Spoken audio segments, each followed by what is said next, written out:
பௌர்ணமியை முன்னிட்டு வழுவூர் பாலசுப்பிரமணிய சுவாமி ஆலயத்தில் 5க்கும் மேற்பட்ட லோடு வேன்களை முதுகில் அலகு குத்தி இழுத்து வந்து காவடி எடுத்த பக்தர்கள் பெரிய கல் உருளைகளை கயிறு கட்டி அலகு காவடி எடுத்து வந்து வினோத வழிபாடு செய்தனர்.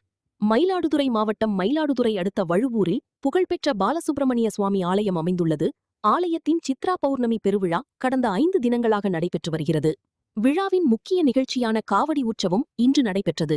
இதனை முன்னிட்டு வழுவூர் வீரட்டேஸ்வரர் ஆலயத்திலிருந்து காவடி புறப்பாடு நடைபெற்றது. பால் காவடி, பன்னீர் காவடி, அலகு காவடி உள்ளிட்ட பல்வேறு வகையான காவடிகளை செண்டை மேளங்கள், நையாண்டி மேளங்கள் முழங்க பக்தர்கள் எடுத்து வந்தனர். அதன் ஒரு பகுதியாக லோடு வேன்களில் அலங்கரிக்கப்பட்ட முருகன் சிலைகளை வைத்து முதுகில் அலகி குத்தி பக்தர்கள் பக்தி பரவசத்துடன் எடுத்து வந்தனர். இதுபோல் பெரிய கல் உருளைகளை கயிறு கொண்டு முதுகில் குத்திய அடகின் மூலம் பக்தி பரவசத்துடன் இழுத்து வந்தனர்.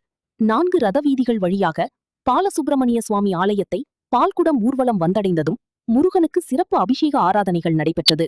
திரளான பக்தர்கள் பங்கேற்று சுவாமி தரிசனம் செய்தனர்.